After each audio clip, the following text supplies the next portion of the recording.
Fjum il-miliet kien hemm biss 50 titjira li waslu jew telqu mill-Ajruport Internazzjonali ta' Malta f'dik li kienet l-aktar ġurnata kwieta tas-sena fl-ajruport. Is-sitwazzjoni llum u fil-jiem li ġejjin hi kompletament differenti. Fi żjara fis-sala ta' tluq tal-ajruport il-ġimgħa stajna nosservaw numru sew ta' Maltin li għażlu dan iż-żmien tas-sena biex isifru u jqattaw lejlet l-ewwel tas-sena u l-ewwel jiem tas-sena l-ġdida barra minn Malta. Xwa żmien sabiħ biex insifru bħala familja kollha.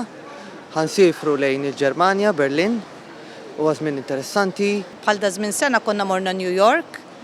Għax jiena l-iktar li nkun nista' nsifer bħal da żmien peress li jiena Deputy Head of School u bħalissa jkolli l-vaganzi. Scotland. Martina, għaliex x'inhi raġun? Għax huma għandhom dar hemmhekk u issa tradition immaġina.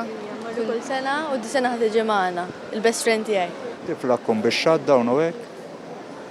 U mmorru bħallum. Naraw il-Manchester United il-logħba u l-unika logħba li ma tħassretx, sfortunatament. Jalla naslu fil-ħin u jalla nerbħu, dik l-importanti.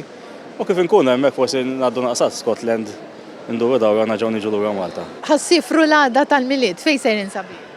Naraw il-logħba. L-ewwel darba li qed issifru dan iż-żmien tas-sena. L-ewwel darba djali iva, l-ewwel darba.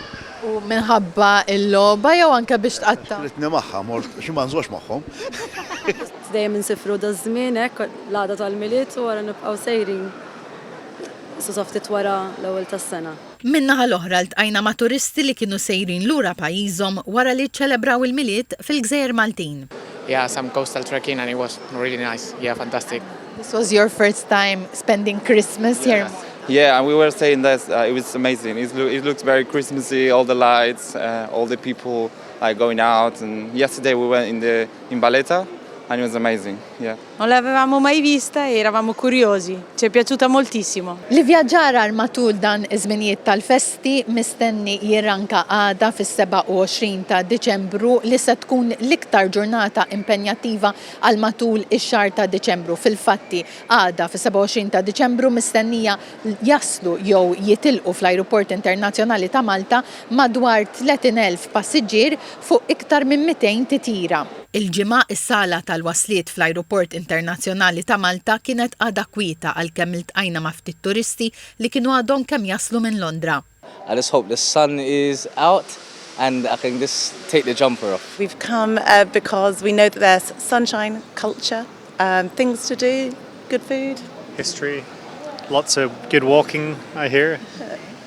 And do you usually travel at this time of the year? Yeah, we usually try and get away around New Year, so everything's quiet back at home. It's a bit colder, so we thought we'd go somewhere we've never been before. Matul is-sena wieħed minn kull 6 passiġġieri li għaddu mill-ajruport ikun Malti, iżda f'Diċembru dan jinbidel għal wieħed minn kull 4.